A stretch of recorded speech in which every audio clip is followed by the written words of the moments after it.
ఆంధ్రప్రదేశ్ అంటే ముఖ్యమంత్రి జగన్మోహన్ రెడ్డి గారికి ఎందుకో అంత కోపం. ఆంధ్రులంటే ఎందుకంత చులకన భావం? కాకపోతే మరేంటి, ఆంధ్రప్రదేశ్ పాలనంతా పరాయి రాష్ట్రాల వాళ్ళ చేతుల్లో పెడతారా?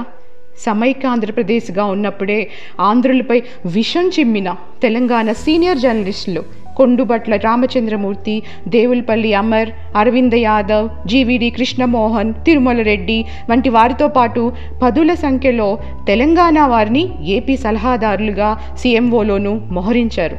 ఇక ఏవియేషన్ సలహాదారుడిగా తెలంగాణ అడ్వైజర్ భరతరెడ్డినే దొరగారి ఆజ్ఞతో కొనసాగిస్తున్నారు.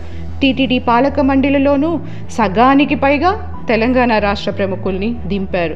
ఆంధ్రుడైన చీఫ్ సెక్రటరీ ఎల్వి సుబ్రహ్మణ్యాన్ని అత్యంత అవమానకరంగా తొలగించి ఆయన స్థానంలో ఉత్తర భారతీయురాలిని సిఎస్గా తీసుకొచ్చి ప్రతిష్ఠించారు. సీఎంఓ ఆపరేషన్స్ అన్నీ మరో నార్త్ ఇండియన్ ప్రవీజ్ ప్రకాష్ చేతికి అందించారు. ఎన్నికల కమిషనర్గా ఆంధ్రవారైన నిమ్మగడ్డ రమేష్ని తొలగించి తమిళనాడు గడ్డ నుంచి కనగరాజన్ని దింపారు. ఒకరు కాదు, ఇద్దరు కాదు, మొత్తం ఇతర రాష్ట్రాల వారిదే సీఎంఓలోనూ ప్రభుత్వంలోనూ పెత్తనం. ఆంధ్రప్రదేశ్ ప్రజల ఓట్లతో గెలిచిన ప్రభుత్వం ఆంధ్రప్రదేశ్ అధికారులను సలహాదారుల్ని ఎందుకు నమ్మలేకపోతుందో మిస్టరీ.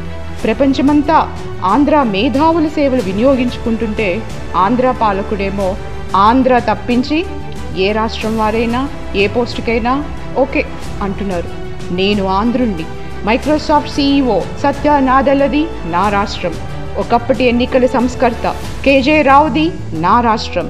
ఒకప్పటి reserve bank governor Duvvuri Subbarao గారిది నా రాష్ట్రం అనుకుని గర్వపడే స్థితి నుంచి నా రాష్ట్రానికి నేను ఓటరుగా తప్పించి ఎందుకు పనికిరానా అనే దుస్థితికి దిగజారింది.